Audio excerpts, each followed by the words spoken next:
मन देई पाठ पढ़ी कालिया घोड़ार चढ़ी मधुबाबू सांगे लढ़ी। ये कथाटा पिला माने आमर ओडिशार बरपुत्र कुलबुद्ध ओडिशार गर्व और गौरव मधुबाबू विषय में कहुई। ये कथा कहीं मधुबाबू विषय कहुई ना यार अर्थ जे मधुबाबू भली बुद्धिजीवी लोक मधुबाबू समकक्ष ज्ञानी हवा ये सहज नुह।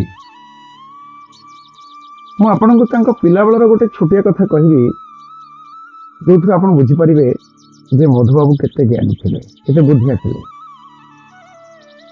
से पिलादिने दियासिली किनबार समस्या थाए एत आभेलेबल हो न था। तेणु जदि आम मान घरे निआ दरकार पड़े और दियासिल न थाए निआ लगेबार किसी सोर्स न थाए तेबे आमे पड़िशा घर निआ मागिबार व्यवस्था रही था।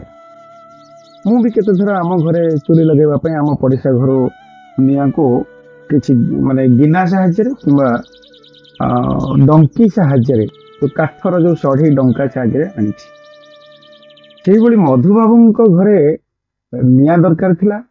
तेणु बो मधुबाबू को कहले बाबा रे टिके जाओ पड़िशा घर निआ टिके नहीं आसो चुली लगेगा। मधुबाबू गले पड़िशा घर जने माँ को निआ मागिले से जो पड़िशा घर माँ कहला अरे बाबा तू तो छोट पिलाटे 4-5 वर्ष पिला तू तो छोट पिलाटे निआ नहीं पारिबुनु जा तो बोम को पठेबू सी आसिक निआ नहीं जाए। मधुबाबू कहले मु पुणी आउ थे जी बोम को डाकिबी।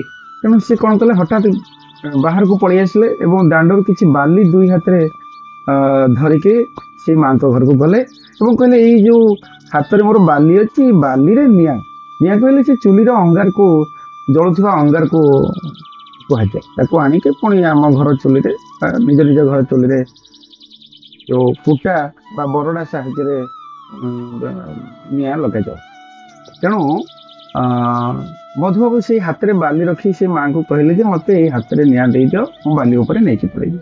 तो मधुबाबू हाथ में से बाली जिते निआ नहीं आसती जलुवा अंगार को लेकिन आसती से माँ जनक से मधुबाबू पछे पछे आसी 4 वर्षर पिलाटी से माँ जनक आश्चर्य हो गले और सी आसिक मधुबाबू माँ को कहले जे देख ये पिलार बुद्धि एत प्रखर छोट बेलू से सिचुएशन को हैंडल करिवार शक्ति जना अच्छी। तेणु से दिने निश्चित बड़ मनीष हम आउ से लोक दिने बड़ मनीष होते जी ओडिशा भली माटी जन्म हो आमे आज सुंदर भाव रे हमर प्रिय ओडिया भाषा को कहि पारुछु नहले आमे बंगाली बा बिहारी बा हिंदी रे कथबार्ता आमे करथां। महान व्यक्तित्व पाद तले कोटि कोटि प्रणाम।